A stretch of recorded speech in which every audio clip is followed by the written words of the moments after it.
저희가 저번 이제 수요 예배 시간에요. 죄는 크다라는 제목으로 말씀을 들으셨는데요. 죄가 큰 이유 크게 세 가지가 있었습니다. 기억나세요? 죄가 큰 이유. 그 이유는 첫째는 이것이었습니다. 죄는 모두 누구를 향한 죄인가요? 하나님이시죠. 하나님이십니다. 죄가 큰 이유는 그 크신 위대하신 하나님을 반역하는 성향을 가지고 있기 때문에 죄는 큽니다.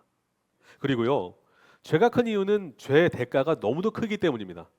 죄는 자신만 파괴하는 것이 아니라 또한 그 영향력이 누구한테 갑니까? 자신이 속한 가정과 공동체에게 흘러가게 있기 때문에 죄는 큽니다. 또한 죄가 큰 이유는 죄는 우리의 마음을 부패하게 만들기 때문에 큽니다. 그러니까 인생들이 짓는 죄는요, 어떤 면에서 죄의 열매라고 할 수 있고요. 진짜 무서운 것은 죄의 그 본질인데, 그 본질은 우리의 마음을 장악해서 계속 죄를 짓도록 만드는 것이 그런 성질이 있기 때문에 죄는 크다라고 말씀드렸어요. 제가 정말 사랑하고 제가 친한 한 형제님이 계세요. 제 친동생처럼 지내는 그 동생이자 형제님이신데요. 제가 이제 15년 전에 제가 다녔던 교회에 그 형제님이 갑자기 우리 청년부에 오기 시작했습니다. 근데 그 형제님은요, 아버님이 외교관이셨어요. 그래서 외교관이시다 보니까 어렸을 때부터 외국에 살게 됐습니다. 국제학교를 다녔고 뭐 영어도 되게 잘하는 형제님이셨는데, 그런데 제가 아직도 기억나는 것은 그 형제님이 우리 교회 왔을 때 너무도 어두웠다는 것이에요. 얼굴이 너무 어둡고 그 어둠의 그림자가 그 형제님의 그 주위를 감싸는 것처럼 너무도 어두웠었습니다. 이유가 그도 그럴 것이 그가 어렸을 때 굉장히 고립되고 외로운 삶을 살았던 것 같아요. 이제 외국에서 산다는 게 어렸을 때 산다는 것이 진짜 쉬운 일이 아니었거든요. 그 형제님에게. 그래서 우울증에 빠졌고 굉장히 고립된 삶을 살았습니다. 그리고 심지어는 여러 가지 중독에 빠져 있었어요. 근데 그 형제님이 저희 교회 왔을 때 그런 그 안 좋은 어두운 아우라가 물씬 풍기는 형제님이 하나님의 은혜로 어느 순간 구원을 받게 된 거예요. 그래서 얼굴이 확 바뀌었습니다. 너무나 놀랍게도 그 형제님이 바뀌었는데요. 저한테 형 말씀이면 돼 하면서 하나님 말씀이면 돼 하면서 저에게 도전을 줬던 형제님이신데요. 지금은 목회자가 됐습니다. 그래서 하나님 말씀을 전하고 계신데요. 저는 그 형제님, 제 친동생과 같은 그분을 생각했을 때 하나님이 살아계신다는 것을 저는 생각하게 돼요. 너무도 어두웠던 형제가 그 복음의 빛으로 능력으로 바뀌었고 지금은 복음을 전하는 그런 목회자가 됐다라는 것, 그것이 저한테는 큰 감동으로 다가옵니다. 무엇이죠? 그 형제님은요, 정말 참된 회개를 했어요. 참된 회개를 하고 나니까 참된 구원을 받게 됐고 하나님을 경외하는 형제가 되었습니다. 하나님을 경외하는 그 얼굴에는 전에 볼 수 없었던 밝은 광채가 제 눈에 비쳤는데, 그래서 그 형제님은 믿지 않는 자와 연애를 했었었는데요. 그런데 나중에는 내가 믿는 사람이랑 결혼을 해야지 하면서 결단을 내리고 지금은 목사님 따님과 결혼을 해서 잘 살고 있습니다. 저는 하나님을 만난다라는 것이 어떤 의미인지 생각을 해봅니다. 하나님을 믿는다라는 것이 어떤 의미인지 생각을 해봅니다. 그리고 하나님을 경외하는 것이 어떤 의미인지 한번 생각을 해봅니다. 하나님을 경외한다는 것은 어떤 의미일까요? 성도님은 하나님을 경외한다는 것, 하나님을 경외하는 삶이 무엇이라고 생각하십니까? 오늘 말씀을 통해서 그 진리에 대해서 한번 생각해 보았으면 좋겠습니다. 성도님 15절을 보시면요. 15절을 보시면 이렇게 다윗은 말하고 있어요. 내 눈이 항상 여호와를 바라봄은 내 발을 그물에서 벗어나게 하실 것이미로다라고 말하고 있습니다. 우리는 구원받았습니다. 예수님을 믿는 믿음으로 구원을 받았는데요. 그럼에도 불구하고 우리는 세상 속에서 살아갑니다. 어떤 면에서 15절이 우리가 처한 현실을 말해주는 것 같아요. 우리의 눈은 하늘의 주권자를 바라보려고 합니다. 하늘을 바라보며 하늘의 주권자를 우러러 바라보고 하나님을 계속 따르려고 합니다. 그런데 우리가 살고 있는 그 세상은 자꾸 하나님을 바라보지 못하게 만듭니다. 그래서 우리를 마치 그물에 걸린 사람처럼 그렇게 우리를 자꾸 뒤로 끄집어내려고 합니다. 우리의 눈은 하늘의 주권자를 바라보지만 우리의 발은 땅을 딛고 살아가기 때문에 언제든지 그물에 걸릴 위기에 처해 있습니다. 세상의 유혹이라는 그물에 언제 걸려질지 모르는 인생이 우리라는 것이죠. 그래서 한 목회자는 이렇게 말을 하는데요. 성도의 고결한 본성은 결코 하늘의 영광을 바라보는 것을 멈추지 않습니다.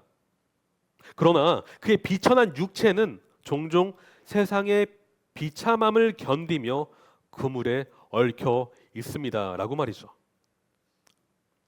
15절에서 말하는 이 그물과 올무는 우리의 영혼을 파괴하는 치명적인 유혹이라고 말할 수가 있는데요. 우리는 그 유혹에 계속 노출이 되어 있기 때문에 어떤 면에서 구원받았지만 완전히 온전히 평온한 삶을 우리 삶에서 기대할 수 있다라고는 말할 수가 없는 것 같습니다. 죄의 유혹은 마치 거미줄에 걸린 나비와 같이 우리의 영혼을 집어삼키려고 하는 그 포식자처럼 우리를 그렇게 집어삼키려고 하는데요. 그럼에도 불구하고 다윗은 말하고 있어요. 참된 회개, 주 앞으로 돌이키는 삶은 우리를 그물과 올무에서 벗어나게 한다라고 말이죠. 저는 세 가지 오늘 요점으로 말씀을 드리려고 하는데요. 우리가 진짜 하나님으로부터 하나님께로 돌이킨다라는 것은요. 세 가지 열매로 나타나는데요. 첫째는 경외입니다. 경외. 우리가 12절을 한번 같이 한번 읽어볼까요? 12절을 같이 한번 읽어보겠습니다. 여호와를 경외하는 자 누구냐? 그가 택할 길을 그에게 가르치시리로다라고 말하고 있습니다. 하나님은 죄의 그물에서 벗어나려고 하는 자, 즉 하나님의 은혜를 붙들고 용서를 구하는 자에게 선물을 주시는데 우리의 마음이 달라지게 됩니다. 어떻게 달라질까요? 우리의 마음은 영적으로 개혁이 되는데 죄에 사로잡혀 있는 사람은 하나님을 경외하지 않아요. 죄에 지배당한 사람은요, 나 자신을 주인으로 모시며 살게 됩니다. 그런데 그 죄의 그물에서 벗어나는 자에게 하나님은 전에 없던 마음을 선물로 주신데 그것은 하나님을 바라보는 시각과 생각과 마음이 달라진다는 것입니다. 성도님 기억하십니까? 이사야서 말씀에 이사야라는 그 거룩한 선지자가 너무도 예상치 못한 그런 고백을 하는데요. 이사야 6장 5절에 화로다 나로 망하게 되었도다라고 말하고 있어요. 왜 이 선지자가 이렇게 말하고 있을까요? 그가 하나님을 배웠기 때문입니다. 그가 하나님을 배웠을 때 나같이 부정한 사람이 어떻게 하나님을 배울 수 있겠는가라고 하면서 그가 고백하는 것이 화로다 나로 망하게 되었도다라고 고백을 합니다. 성도님 경외라는 것은 무엇이죠? 너무 잘 알고 있으세요. 경외라는 것은 공포스러운 마음이 아닙니다. 경외라는 것은 어떤 공격자, 원수가 나를 죽이려고 했을 때 나타나는 그런 공포심이 아닙니다. 경외라는 것은 하나님을 바라본 그 자가 하나님을 향해서 거룩한 존경심이 나오는데 그것이 바로 경외입니다. 그런데 경외심이 언제 생기는 줄 아세요? 그 공의로우신 하나님의 심판대 앞에 섰을 때 경외심이 생기는 것이 아니라 그 하나님으로부터 용서를 받았을 때 경외심이 생겨요. 그러니까 우리가 회개했을 때 경외심이 생긴다는 것입니다. 경외라는 것은 나 같은 존재가 용서받을 수 없을 것만 같은 나의 그런 실존이, 나의 모습이 거룩하신 분에게 용서를 받았을 때 어떻게 내가 하나님께 용서를 받을 수 있는 것인가? 그 용서를 받을 때 경외심이 생깁니다. 저도 이제 아이를 키우는 부모로서 좀 적용을 하려고 하는데 잘 되진 않습니다. 근데 아이에게 참 존경받는 아버지가 되고 싶은데 때때로 실수도 할 때도 있고요. 제 뜻대로, 제 기준대로 키우려고 하는 그런 저를 발견하기 때문에 그런데요. 그럼에도 불구하고 하나님을 생각합니다. 하나님은, 그 아버지는 저를 어떻게 대하셨는지, 그 아버지께서 저를 어떻게 용서해 주셨는지, 그 용서를 떠올릴 때 경외심이 생겨요. 저도 그런 아버지가 되고 싶은데요. 여러분, 잠언 1장 7절에 무엇을 말하고 있죠? 여호와를 경외하는 것이 무엇이라고 말합니까? 지혜의 근본이거늘, 지식의 근본이거늘. 사람들은 지식을 갖기를 원합니다. 사람들은 그래서 열심히 공부하죠. 공부해야 됩니다. 지혜를 얻기를 원합니다. 그런데 왜 열심히 공부하고 열심히 그렇게 에너지와 수고를 하는데 참된 지혜를 얻지 못할까요? 그 이유는 무엇일까요? 그 마음에 하나님을 경외하는 마음이 없기 때문입니다. 진짜 지혜는 하나님을 경외하는 마음으로부터 생기는데 솔로몬은 그것을 이야기하고 있습니다. 따라서 경외라는 것은 하나님의 주권을 인정하는 것이고 하나님의 주권을 인정하는 자에게서 나오는 순종의 삶이 있을 때 그것을 우리는 경외라고 말합니다. 그러나 하나님을 경외하지 않는 사람의 특징은 뚜렷이 이게 나타나요. 죄의 지배를 당하게 됩니다. 성도님, 죄의 지배를 당하는 삶의 모습은 어떨까요? 어떤 모습일까요? 죄의 지배를 당하는 삶의 모습, 어떤 모습일까요? 물론 우리는 그물에 걸리듯 죄에 실족할 때가 있죠. 죄를 지으면 안 되지만 그럼에도 불구하고 우린 연약한 존재이기 때문에 그 올매에 빠질 때가 있습니다. 그러나 죄의 지배를 당하는 삶은 다릅니다. 이 삶은 달라요. 이 삶은요, 계속 반복적인 패턴이 있습니다. 그 패턴은 자기 뜻대로 사는 거예요. 자기 생각대로 살고요, 자기 기준대로 삽니다. 자기 뜻을 따라 살아간다는 것이, 그것이 죄에 지배당한 사람의 삶의 패턴입니다.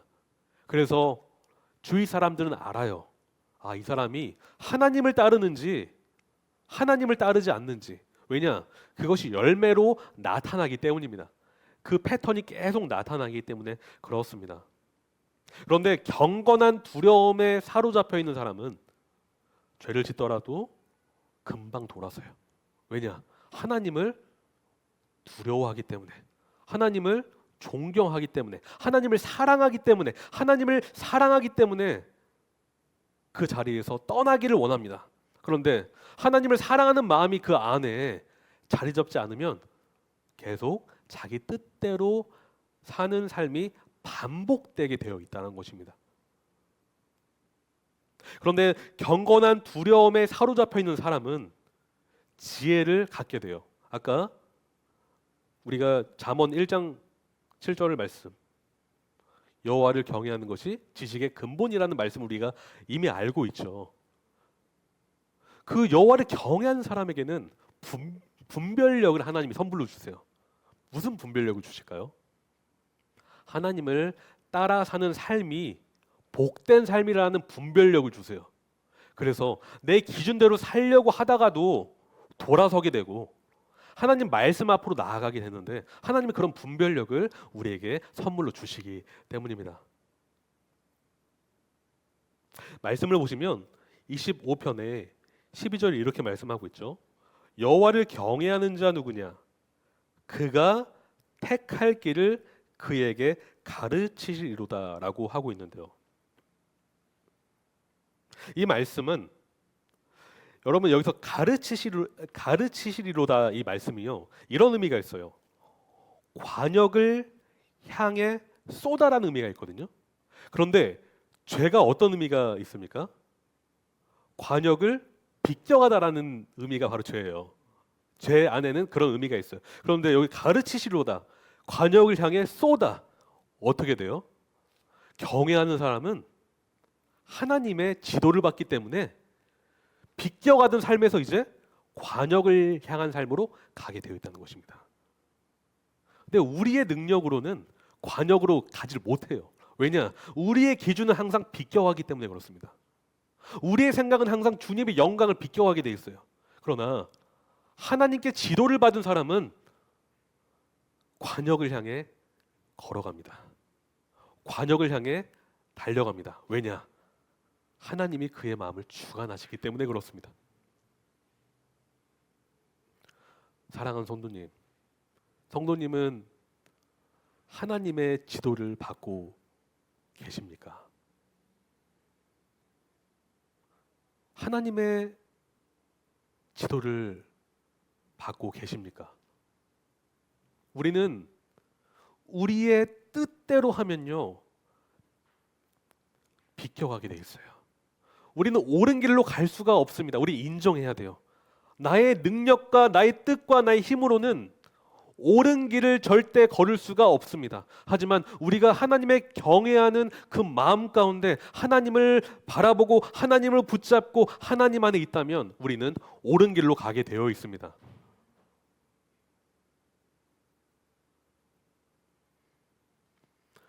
제가 참 이분의 간증을 듣고 예화를 듣고 참 몇 차례 감동을 했었는데요. 잘 아시는 목사님이세요. 손양원 목사님 잘 아시죠? 손양원 목사님. 그분은 신학교를 졸업하시고 1938년도에 여수에 나병 환자가 있던 그 예양교회에 부임을 하게 되십니다. 근데 그때 당시에 여러분 1930년대 40년대 나병 환자는 엄청나게 사회적으로 소외받는 그런 사람들이었죠. 가까이 하려고 하지 않았습니다. 그런데 그분이 그 곳에 가세요. 그분들을 정성껏 보살피시고 말씀을 전하십니다. 그런데 손양원 목사님께서 이제 신사 참배를 거부하시다가 감옥에 가셨죠. 감옥에 가신 뒤에 몇 차례 또 수감, 석방 이렇게 반복하시다가 또 이제 1946년도에 다시 이 여수 나병원 예양교회에 다시 오세요. 그러다가 1950년도에 뭐가 발발했죠? 6.25 전쟁이 발발했죠. 그때 사람들은 말합니다. 피난 가십시오. 피난 가세요. 피난 가십시오. 잡히면 목숨이 위태롭습니다. 그런데 그 목사님은 이 양들을 버릴 수가 없어서 남으셨다고 해요. 그래서 그 나병 환자들을 보살피시다가 나중에 순교를 당하시죠. 물론 오늘날 순교를 당한다는 것은 굉장히 이례적인 일입니다. 그런데 저는 생각을 해봐요. 하나님을 경외한다는 것은 무엇일까? 하나님을 경외한 삶은 무엇일까 생각을 해봅니다. 그런데 하나님을 경외하는 삶은 나의 뜻을 하나님 뜻에 맞추는 것이 아닐까 생각을 해봅니다. 우리는 과거에 내 뜻이 삶의 목적이었고 나의 계획이 삶의 목적지였습니다. 우리는 그 길로 향해 나아갔습니다. 그런데 우리가 구원을 받고 나서는 달라져 버렸습니다. 무엇이 달라졌죠? 우리 주인이 달라졌고 삶의 목적이 달라졌고 우리의 신분이 달라졌고 우리가 걸어가야 될 삶의 방향이 달라졌습니다. 사랑하는 성도님, 우리가 하나님을 경외한다는 것은 어떤 삶일까요? 점점 나의 뜻은 없어지고 하나님 뜻이 우리의 삶의 전부가 되는 게 아닐까요? 성도님은 하나님 뜻에 여러분 생각을 맞추고 계십니까? 그 하나님을 향해 나아가고 계십니까? 둘째는요, 평안인데요. 우리가 진정으로 참된 회개를 하고 하나님을 경외하는 삶을 사는 자에게 주시는 선물은 평안입니다. 평안. 13절을 같이 한번 읽어볼까요? 13절을 같이 한번 읽어보겠습니다. 그의 영혼은 평안히 살고 그의 자손은 땅을 상속하리로다. 네, 평안히 살고라는 이 표현은 참 재밌습니다. 제가 찾아보니까요, 이러한 의미가 있더라고요. 선, 우리가 좋은 그 선 있잖아요. 선함 속에 숙박하다라는 의미가 있어요. 이게 무슨 뜻일까요? 그러니까 선이라는 집이 있는데 그 집에 거주하면서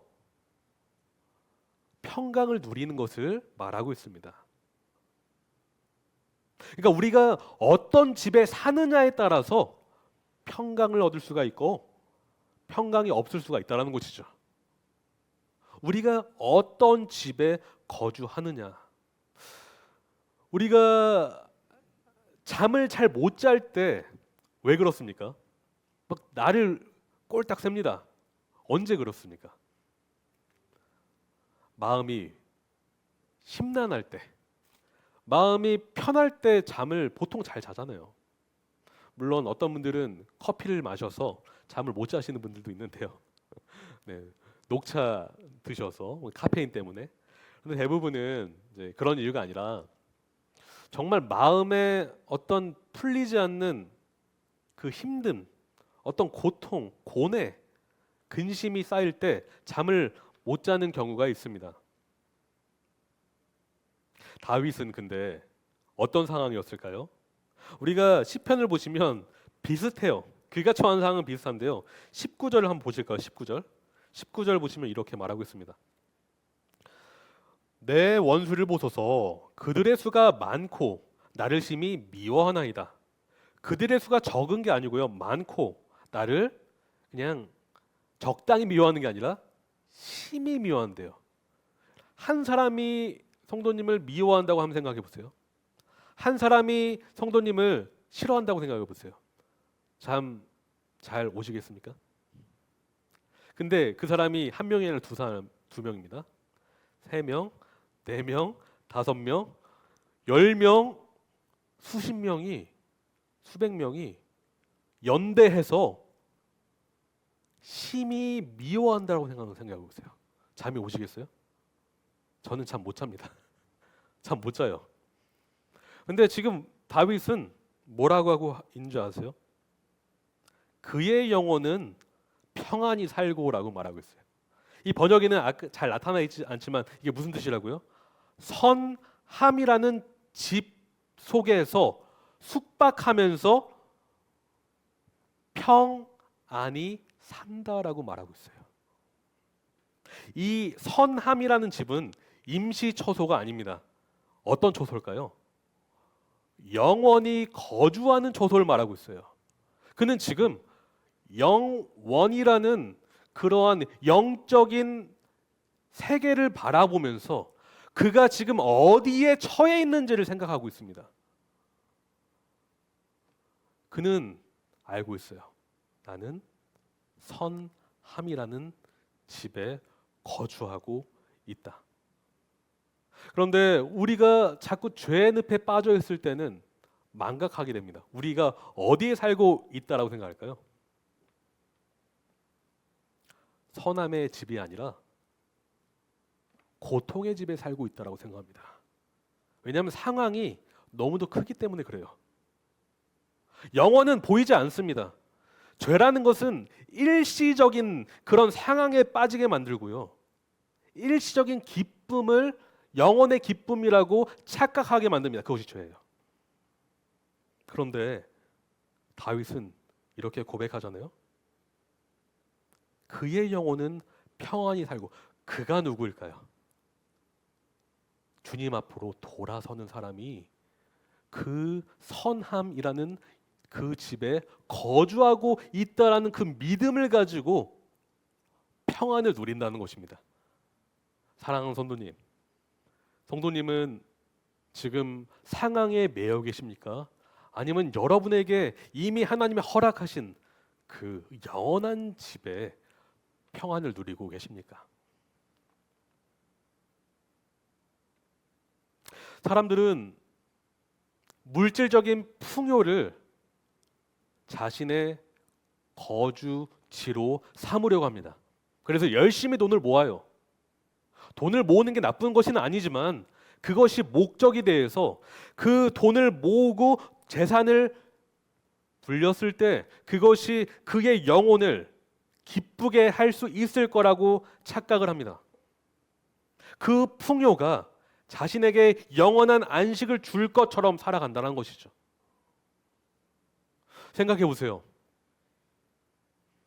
삼성의 회장님, SK 지금 굉장히 우리 AI 산업 때문에 더 뜨고 있잖아요.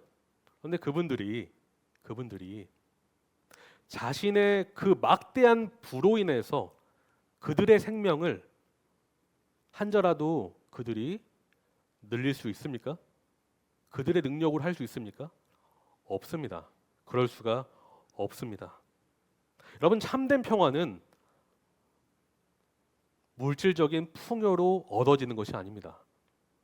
진정한 평화는 하나님의 선하심과 보호하심 속에 감추어져 있습니다. 그런데 그것을 누구만 누릴 수가 있을까요? 어떤 사람만 누릴 수가 있을까요?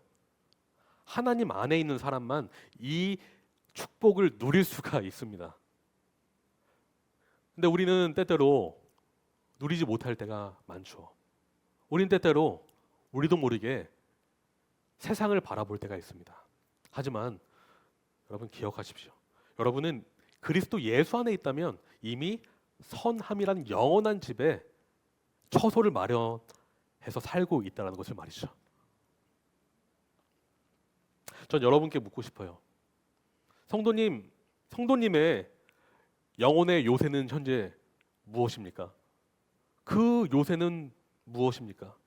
어디에서 거주하고 계십니까? 혹시 요새가 가족이십니까? 친구이십니까? 혹시 직장입니까? 아니면 여러분의 재산입니까? 아니면 하나님, 주님의 선하심입니까? 저는 이렇게 말씀드리고 싶습니다.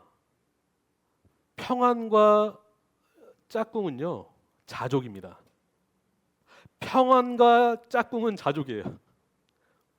다시 말해, 하나님의 선하심을 영혼의 처소로 삼는 사람은 어떨까요? 지금 처한 그 상황을 자족합니다. 자족합니다. 다시 말해, 더 가져야 되는데, 나는 누리지 못하고 있는데 그 마음에 빠져 사는 것이 아니라 이미 하나님은 풍성히 채워 주셨는데, 이미 하나님은 나에게 은혜를 베풀어 주셨는데, 그러한 영적인 눈으로 자신의 처한 상황을 바라본다는 것입니다. 전 바울의 고백을 생각하게 돼요. 빌립보서 4장 12절 13절 이렇게 말하고 있는데요. 제가 한번 읽어볼게요. 나는 비천에 처할 줄도 알고 풍부에 처할 줄도 알아. 모든 일, 곧 배부름과 배고픔과 풍부와 궁핍에도 처할 줄 아는 일체의 비결을 배웠노라 하면서 이 유명한 말씀을 하죠. 내게 능력 주신 자 안에서 내가 모든 일을 할 수 있느니라. 사랑하는 성도님, 모든 일을 할 수 있다라는 것은 슈퍼맨처럼 다 할 수 있다는 뜻입니까? 아니죠. 하나님을 경외하고 그 마음 가운데 평안이 있는 사람은 어떤 상황 속에도 자족할 수 있다는 뜻입니다. 어떤 상황 속에도 자족할 수 있다는 것입니다. 이것이 경외하는 사람에게 주신 하나님의 선물입니다. 마지막인데요. 우정입니다. 우정. 세 번째는 우정인데요. 14절을 한번 보실까요? 14절 같이 한번 읽어볼게요. 여호와의 친밀하심이 그를 경외하는 자들에게 있으며 그의 언약을 그들에게 보이시리로다.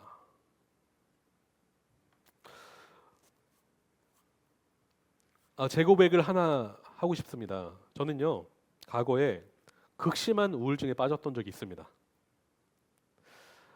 제 부모님도 잘 모르는데요. 제가 말을 안 하기 때문에. 근데 제가 회심하기 전에 제가 심각한 우울증에 빠진 적이 있어요. 그래서 사람들과 같이 있을 때는 잠시 있다가 혼자만 있으면 정말 정말 힘들었습니다. 그 극심한 고립감, 단절감이 저의 목을 재어오는 것 같은 그런 심한 압박에 빠져서 제가 살았던 적이 있습니다. 저는 그 우울증이라는 그 블랙홀과 같은 그 늪에 빠져서 나는 스스로 헤어날 수 없다라는 생각을 했던 적이 있습니다. 그런데 하나님께서 너무도 감사하게 저를 복음으로 건져주셨고 그 우울증에서 회복할 수가 있었는데요. 저는 깨닫습니다. 정말 하나님을 믿고 하나님을 향해서 회개하는 삶, 정말 하나님을 경외하는 삶이 너무도 축복됐다라는 것을 제가 발견을 했는데요. 저는 외로웠을 때 생각을 했어요. 나의 마음을 온전히 이해할 수 있는 사람이 존재하나? 나의 가장 친한 친구도, 심지어 나의 부모님도 나의 그 극심한 그 힘든 그 나의 내면을 이해할 수 있을까? 그런데 하나님을 만나고 나서 깨닫게 되었습니다. 하나님은 나를 온전히 아시는구나. 그 사실 때문에 제가 제 마음에 그 병이 낫게 되었는데요. 성도님은 어떠신가요? 성도님은 그러한 고독감, 외로움, 그런 힘듦에 빠져 계신 적이 있으십니까? 근데 다윗은요, 이렇게 말합니다. 여호와의 친밀하심이 그를 경외하는 자들에게 있다라고 말하고 있어요. 너무나 놀랍게도. 그러니까 하나님을 경외하는 사람에게 하나님은 선물을 주시는데 그분을 알 수 있는 친밀한 교제의 자리로 우리를 초대하신다는 것입니다. 저는 이 친밀하심을 신적인 우정이라고 말하고 싶습니다. 하나님을 경외하는 사람은 하나님의 임재 가운데 거하게 됨으로 인해서 하나님과 깊고 진솔한 대화를 하게 되는데요. 성도님 어떻게 생각하세요? 하나님께서 그 만왕의 왕께서 만주의 주께서 여러분의 가장 가까운 친구라고 하신다면 어떤 마음이 드십니까? 하나님이 여러분의 친구라고 하신다면, 하나님이 여러분의 친구로 정말 우정을 쌓기를 원하신다라고 하시면 어떤 마음이 드세요? 다르지 않습니까? 친구 만나는 거 좋아하시잖아요, 그렇죠? 친구 만나면 어때요? 심각한 이야기 하지 않아도 편하고 좋잖아요. 그리고 때로는 친구니까 할 수 있는 얘기가 있고 친구기 때문에 나를 이해해주는 그런 부분들이 있잖아요. 그런데 하나님은 우리의 친구 되어 주신대요. 요한복음 15장 15절 이렇게 말합니다. 이제부터는 너희를 종이라 하지 아니하리니 종은 주인이 하는 것을 알지 못함이라. 너희를 친구라 하였노니 내가 내 아버지께 들은 것을 다 너희에게 알게 하였습니다. 성도님, 하나님께서 여러분을 친구 삼아 주신다는 이런 뜻입니다. 하나님의 은밀한 것을 친구인 우리에게 알려주신다는 거예요. 이 친밀하심이라는 의미는 이런 의미가 있는데요. 닫힌 문 뒤에서 은밀하게 나누는 대화라는 뜻이 있습니다. 저는 아이들이 있을 때 하지 못한 얘기를 안방 들어가서 문을 닫고 아내와 은밀하게 대화를 합니다. 네. 아내하고만 나눌 수 있는 대화가 있기 때문에 그렇습니다. 근데 하나님께서 여러분에게 그렇게 해주신대요. 은밀한 그 하나님의 뜻을 여러분에게 알려주신다고 하는데, 바로 하나님은 여러분과 신적인 우정을 나누길 원하신다라고 하고 있습니다. 저는 말씀을 정리하고 싶은데요. 사랑하는 성도님, 이 모든 선물은 누구에게 주어진다고요? 하나님을 경외하는 자에게 주어진다. 그런데 하나님을 경외하는 자리에 나아가기 위해서 우리가 어떻게 해야 된다고요? 죄에서 돌이키는 삶을 살 때 하나님을 경외하고 우리 마음이 평강 가운데 있고 우리가 하나님과 친밀한 교제, 그 우정을 쌓게 된다라는 것을 같이 나눴습니다. 저는 이 질문을 드리고 말씀을 마치려고 합니다.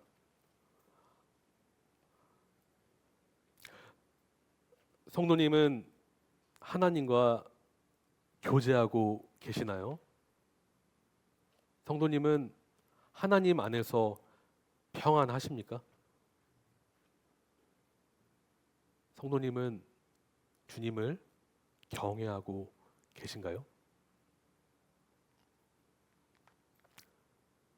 성도님은 죄가 아닌 하나님을 사랑하고 계십니까? 우리가 하나님을 사랑할 때 하나님은 사랑하는 자에게 이 놀라운 특권을 주신다는 사실을 기억하시길 바랍니다. 우리 같이 기도하겠습니다. 사랑의 주님, 다윗 시편을 통해서 죄에서 용서받은 자에게 하나님이 정말 세상이 줄 수 없는 놀라운 선물을 주신다는 사실을 다시 한번 살펴보았습니다. 주님, 우리가 경외한다는 것은 이건 불가능한 일임을 이 시간 고백합니다. 어떻게 우리가 하나님을 경외하겠습니까? 그러나 하나님은 용서받기를 사모하는 자, 주 앞에 엎드리는 자에게 하나님을 존경하는 그 마음을 선물로 주신다는 사실을 다시 한번 깨닫습니다. 주님, 주님을 경외하는 사람이 되게 하여 주시옵소서. 주님, 주님을 경외하는 가운데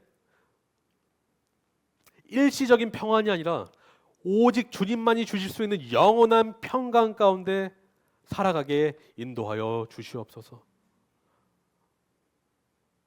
아버지, 우리 교회에는 영육간에 아프시고 지치신 분들이 있습니다. 다시 하나님의 놀라운 그 은혜 가운데 주님만이 주실 수 있는 위로와 도전과 평강으로 말미암아 하나님과 교제 자리에 다시 나오게 인도하여 주시옵소서. 하나님의 그 놀라우신 뜻을 교제 가운데 우리가 말씀 묵상하는 가운데 깊이 깨달아 영적으로 다시 일어서서 하나님을 우러러 찬양하는 예배자가 되게 하여 주시옵소서. 사랑합니다. 예수님의 이름으로 기도합니다.